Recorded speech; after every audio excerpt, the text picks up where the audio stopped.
Jamaah. Yeay. Oh jamaah. Yeay. Alhamdulillah. Masya Allah banyak banget nih pertanyaan dari jamaah Islam itu Indah Ustadz yang masuk ke kita. Makanya sekarang kita masuk lagi yuk ke segmen Tanya Dong Ustadz. Kami semua tanya dong Ustadz. Dari Instagram @hamba_Allah. Assalamualaikum Ustadz. Bagaimana menghadapi orang-orang yang suka nyinyirin orang lain dan tiba-tiba taubat karena sebentar lagi menyambut Ramadan. Waduh, bisa begitu. Udah taubat bulan Ramadan. Masya Allah. Dengerin kepada semuanya. Saya dulu waktu kecil dicie-ciein terus. Oh gitu. Cie-cie Ustadz, cie-cie Ustadz, cie-cie Ustadz. Saya tetap, ya biarlah. Jadi waktu kelas 1 Sanawiyah, S1 SMP itu saya sudah dipanggil Ustadz. Jadi saya bertahan sampai sekarang. Alhamdulillah. Alhamdulillah. Padahal itu ledekan kalau kita ke masjid, rajin ke masjid. Bully. Apa sih? Mau jadi penghuni masjid ya? Mau jadi anak? Mau nginap di masjid lah. Tidak ada masalah. Nah, pada posisi ketika kita diledek, ketika kita beribadah, maka berbaik sangkalah kepada mereka. Berarti mereka mendukung kita, membantu kita, bentuk perhatiannya kepada diri kita. Ingat kata guru saya, kalau ada yang meledekmu ketika engkau berbuat kebaikan, berarti itu adalah kebaikan. Jadi Berarti itu kebaikan. Biar Karena kenapa? Tidak mungkin orang kenapa bisa? Karena dia cemburu dengan kebaikanmu. Nah, ketika ada orang cemburu dengan kebaikan kita, berarti itu kebaikan juga. Kenapa? Karena dalam hal ini tidak mungkin ada orang cemburu kepada orang jelek, kepada orang miskin, kepada yang dibawanya. Tidak mungkin. Yang kedua, mohon izin, jadikan itu motivasi buat kita untuk bertambah baik.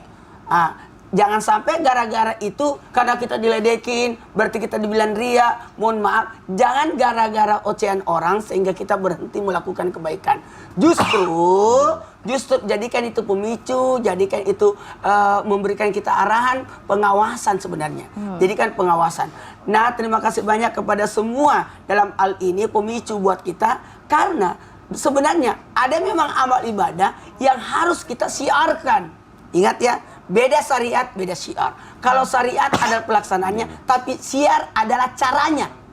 Caranya, bagaimana kita menyiarkan. Tarawih itu sebenarnya syariatnya di rumah. Tapi bagaimana menyiarkan tarawih itu sehingga menjadikan Ramadan ini menjadi berkah. Siapa yang beribadah malam pertama Ramadan dia punya dosanya, malam kedua Ramadan dia punya dosa orang tua, malam ketiga Ramadan dia punya dosa 2 tahun, 4 Ramadan diberikan pahala hatam Quran dan seterusnya. Begitu banyak kemuliaan. Sekiranya orang melihat kemuliaan Ramadan itu seakan-akan dia berkata sebaiknya jadi Ramadan aja semua. Tidak apa-apa kalau kita misalkan kita ke masjid, cie ke masjid, tapi menjadikan siar buat orang lain untuk ngikut, itu juga bagus kan? Itu jadi bagus. Jadi jangan berhenti berbuat kebaikan karena komentar orang, nyinyiran orang, tapi jadikan itu adalah pemicu. Berterima kasihlah kepada orang-orang tersebut karena orang itu peduli dengan diri kita. Meskipun pada dasarnya mungkin sakit hati kita, tapi tidak. Tetap berdoakan mereka. Mudah-mudahan dia ikut. Kan enak banget itu. Salat kalau di daerah kami di pesantren An-Nahdha itu kalau di Nurul Ihsan itu kalau jam 1 malam kita ke masjid lagi. Bahkan dibunyikan lagi azan ya? Benda. Apa? Speaker masjid. Speaker untuk masjidnya. ngajak orang. Untuk ngajak dakwah ya syiarnya.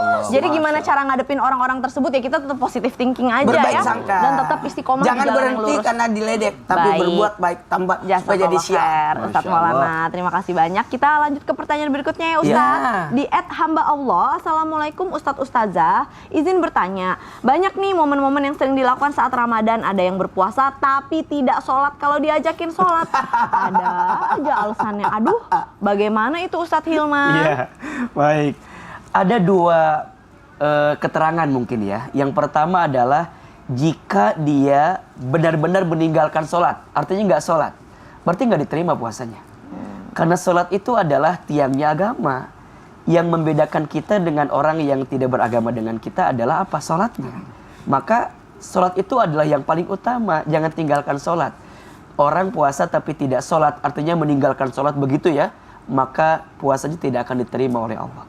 Yang kedua, mungkin ada juga yang melalaikan sholat. Misalnya mengakhirkan sholat, atau enggak misalnya menunda-nunda sholat. Nah, ini bisa jadi mengurangi pahala ibadah puasa kita. Maka jika sudah masuk bulan suci Ramadan, konsepnya ya, rumusnya ya, yang wajib dijaga, yang sunnah ditambah. Tuh 2, 3. Yang wajib dijaga, yang sunnah ditambah. Tuh 2, 3. Yang wajib dijaga, yang sunnah ditambah. Tuh 2, 3. Yang wajib Dijaga, yang sunnah ditambah. Jadi Tambah dong. yang wajibnya dijaga, yang sunnahnya ditambah. Insya Allah akan mengundang pahala yang lebih banyak, yang lebih besar. Saya pernah dengar dari guru saya begini katanya, kalau ada orang yang puasa tapi tidak sholat, seperti orang yang pakai baju tapi nggak pakai celana. Oh. Jadi bajunya dipakai tapi celananya nggak dipakai gitu kan. Padahal boleh jadi yang paling utama adalah menggunakan celananya, karena ada kehormatan kita di situ. Nah artinya sholat adalah amal pertama yang akan ditanya ketika nanti hari kiamat. Sholat adalah tiangnya agama. Tegak sholatnya, tegak agamanya. Rusak sholatnya, maka rusak agamanya. Sholat juga menentukan setiap amal kita. Baik sholatnya, baik seluruhnya. Rusak sholatnya, maka rusak juga seluruh amalnya. Maka ketika nanti bulan suci Ramadan, ayo jangan sampai kita berpuasa tapi sholatnya kita tinggalkan. Karena boleh jadi puasa kita tidak akan diterima oleh Allah kalau kita tidak sholat. Yuk bismillah ya, perbaiki agar Ramadan ini menjadi momentum perubahan dalam diri kita. Bukan hanya sekedar mengedepankan puasa yang baik, tapi juga mengedepankan bagaimana sholat yang baik. Yang biasa diakhirkan lebih awal waktu, karena di antara amalan yang dicintai Allah adalah as-sholatu fi awali waktiha. Sholat di awal waktunya. Apa bedanya antara awal dengan tepat? Beda. Kalau awal itu azan berkumandang, kita udah siap sholat. Kalau tepat waktu itu boleh jadi dia masih di rentang waktu sholat. Tapi sebaiknya di awal waktu. Dan Ramadan adalah momentum kedisiplinan. Karena biasanya puasa kita buka disiplin, sahur kita juga disiplin. Maka sholat pun juga harus disiplin. Gimana caranya ngajak orang yang nggak mau sholat biar nggak sakit hati gimana? Iya, caranya adalah tunjukkan keteladanan. Ada dakwah yang paling mudah adalah dakwah bil hal, bukan bil qaul. Tunjukkan keteladanan contoh di antara kita. Misal, orang tua nyuruh anaknya ke masjid, jangan bilang begini, nak ke masjid, tapi orang tuanya nggak ke masjid. Susah itu. Kalau bisa, nak ke masjid yuk bareng ayah. Misal istri kita ya, naik motor boncengan ke masjid, bunda, yuk kita ke masjid bareng-bareng yuk sama keluarga. Insya Allah rumah tangga yang saling itu penting. Karena akan menghadirkan kebaikan di dalamnya. Amin, dan amin, Ramadan ya Allah. adalah waktu bersama untuk menghadirkan kebaikan itu. Amin ya Allah ya Rabbal Alamin. Jazakallah khair Ustadz Hilman. Ustadz Syam, boleh dong muhasabah dari pembelajaran kita hari ini. Apa sih yang harus kita benar-benar pahami, cermati dan masukkan ke dalam hati? Bismillahirrahmanirrahim. Ustadz Hilman, Ustadz Maulana, Kak Caca serta guru-guru kami yang dimuliakan Allah Subhanahu wa taala. Sesuatu yang hanya ada di bulan suci Ramadan. Salah satunya adalah waktu diijabahnya doa. Waktu diijabahnya doa termasuk pada saat berbuka puasa. Maka kami mengajak seluruh jamaah Islam itu indah yang mengadakan acara bukber, tolong sediakan waktu berdoa. Tolong sediakan tempat untuk orang sholat maghrib. Jangan hanya memikirkan takjil untuk berbuka lalu tidak menyediakan tempat orang untuk sholat maghrib. Buka bersama itu sunnah, tapi sholat maghrib itu adalah wajib. Maka jangan sampai gara-gara buka bersama terlewat sholat maghribnya. Lalu ada amalan-amalan sunnah yang hanya ada di bulan suci Ramadan, seperti sholat tarawih. Man qama Ramadana imanan wahtisaban ghufira lahu ma taqaddama min dzambi. Siapa yang menghidupkan malam-malam Ramadan dengan keimanan, dengan keteguhan, dengan kesungguhan, dengan berharap kepada Allah Subhanahu wa taala, dengan keikhlasan, maka Allah akan mengampuni seluruh dosa-dosanya, baik yang telah lalu ataupun yang ada sekarang atau yang akan datang. Maka itu adalah sesuatu yang hanya ada di bulan suci Ramadan. Bismillahirrahmanirrahim. Alhamdulillahirabbil alamin. Allahumma salli ala sayyidina Muhammadin nabiyil ummi wa ala alihi wa sahbihi wa sallim. Allahumma ballighna Ramadan. Allahumma ballighna Ramadan. Allahumma ballighna بلغنا رمضان بصحة وعافية ورزق واسع.